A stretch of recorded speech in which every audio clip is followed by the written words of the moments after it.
Right, okay, so that angle, the angle of incidence where the refracted ray disappears, just where it disappears, is a special, has a special name, okay? Well, just before it disappears, actually, it has a special name, and that's called the critical angle, okay? So, in conclusion, when the angle of incidence is small, most of the light is refracted and a small amount is reflected. You can see when I was demonstrating it to you, I could hardly see the reflected ray, but I could see the refracted ray. As you increase the angle of incidence, so as the angle of incidence increases, the refracted ray gets dimmer and the reflected ray gets brighter. So you can see more of the light is getting reflected and less of it is getting refracted. And when the angle of incidence is larger than, and this is your value, so the value that the refracted ray disappears. So I think when I did it, I got about 42 degrees.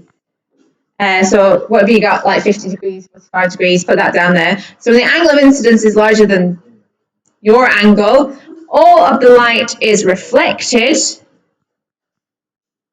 and none is refracted. Now that angle there, that is specific course, specific material. Okay, so that would be different if you're using glass. It would be different if you're using water. Okay, so for perspex, which you were using, is between 40 and 50 degrees, but it wouldn't always be for any material. So this critical angle that I was talking about. So when a ray of light is directed through glass or plastic at a large angle, larger than the critical angle, it undergoes what we call total internal reflection. That means it only reflects, it doesn't refract. Okay, so we don't lose any of the light refracting out of it, it stays inside of it. Okay, now this here is the critical angle. This is what happens at the critical angle. So you can see that we've got an incident ray, we've got a reflected ray, but our refracted ray is at 90 degrees here. So we do have a refracted ray. This is just before it disappears, and it's at 90 degrees. So this diagram is at this critical angle. So this is at the critical angle. That is what happens. And quite often in exam questions, they might show you the diagram and they might say, is this at the critical angle or is this not at the critical angle? It's only the only thing that happens at the critical angle. It's very specific. Is you get this ray here. That happens only at the critical angle. But I'm going to draw a couple of diagrams to show you what it looks like below the critical angle and what it looks like above the critical angle. So let's just draw it here. So we'll draw this one. Can be above the critical angle. Sorry, I'll move the board up. And this one can be below the critical angle.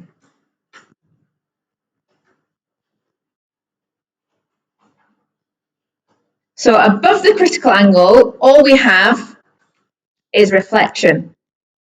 So we have an incident ray and a reflected ray, and that's all we have. We don't have anything refracting. Okay, the refracting ray just disappears completely. Below the critical angle, we've got all three. So we've got an incident ray, we've got a reflected ray, and we also have a refracted ray. So if this angle here is less than the critical angle, we get a refracted ray, we get a reflected ray. If this angle here is bigger than the critical angle, we just get reflection. If it is at the critical angle, we get that 90 degrees refraction. Okay, so make sure you draw that. Because we do quite like to ask these kind of things by drawing diagrams, so it's good to know the diagrams.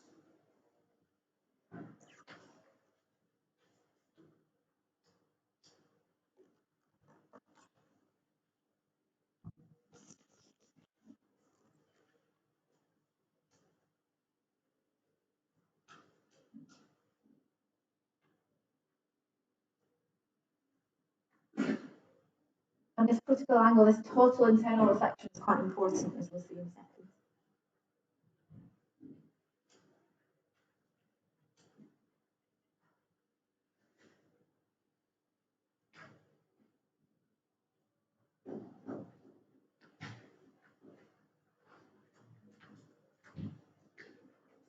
Once you've drawn that, feel free to read through the next page.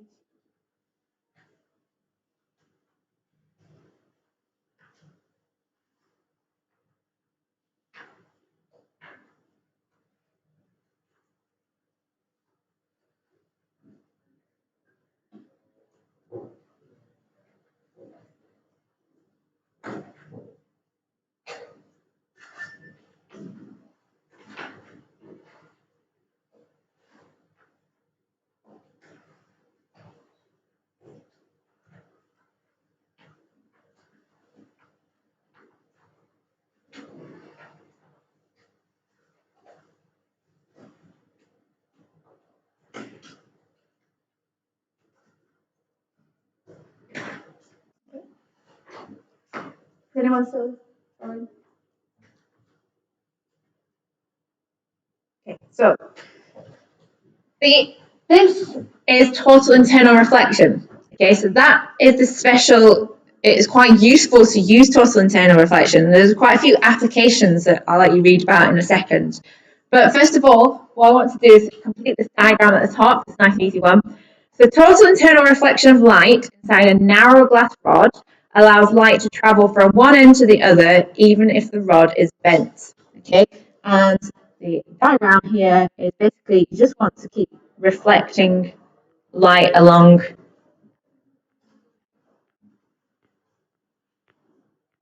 like that.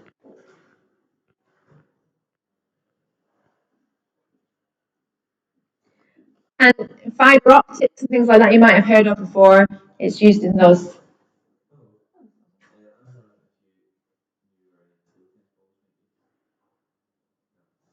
Sorry.